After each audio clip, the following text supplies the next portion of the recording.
Okay, so this is the 12th issue of Savage Sword of Conan. Um, Cover, I believe, is Adrian Smith.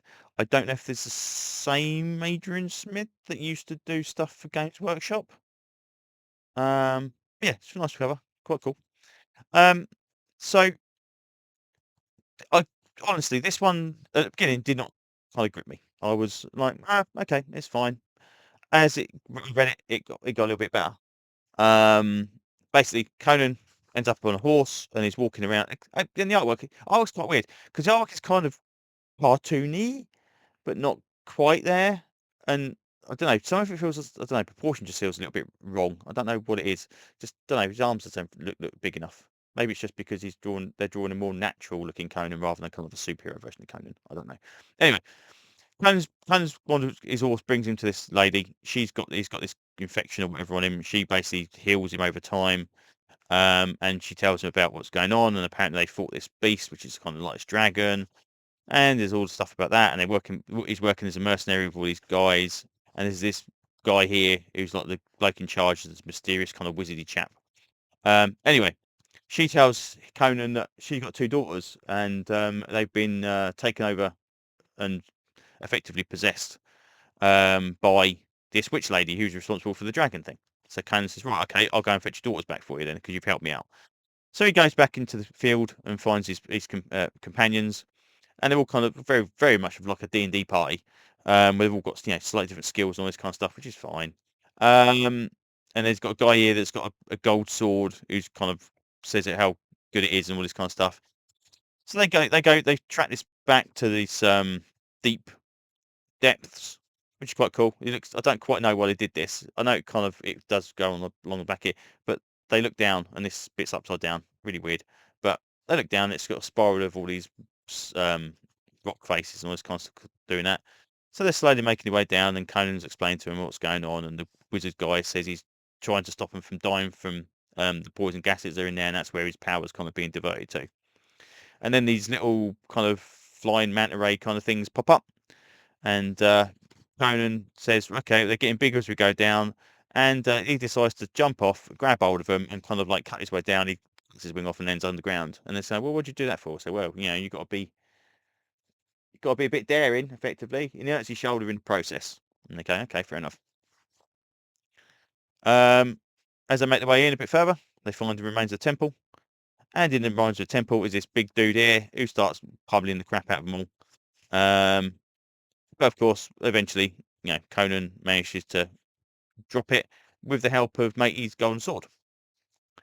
And then the witches turn up, and the witches are kind of all being witchy, and the two twins are quite cool because they finish each other's sentences, which is quite a nice little character thing.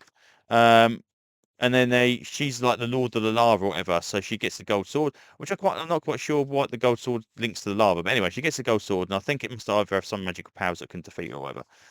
Gives it back to the guy, and she dips it in the lava, gives it back to the guy, and it kind of burns onto his hand, and then it all kind of solidifies, and he turns kind of lava-y.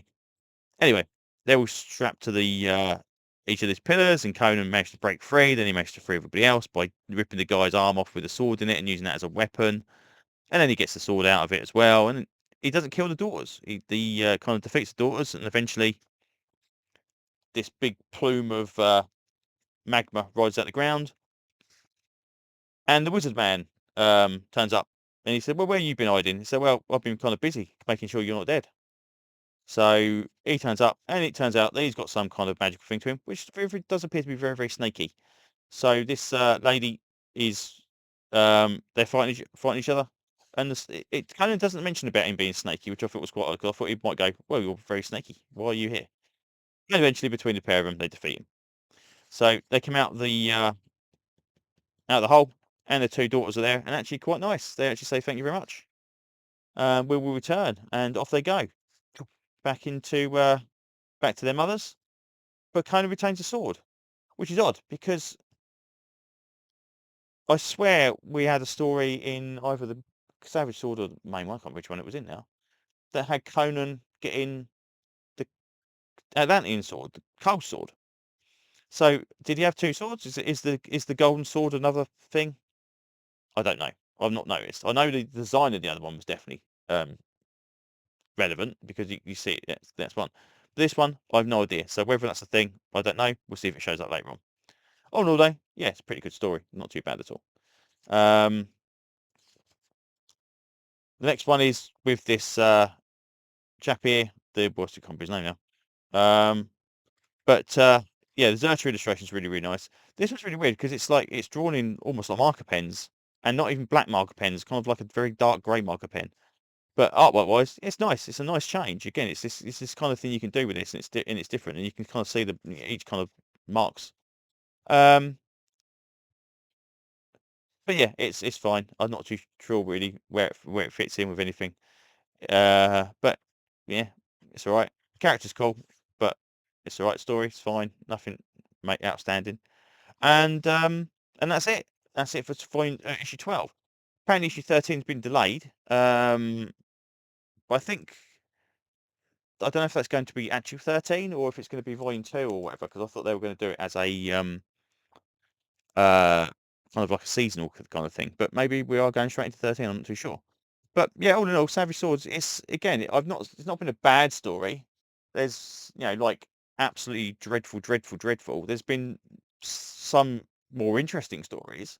Um, and I kind of like.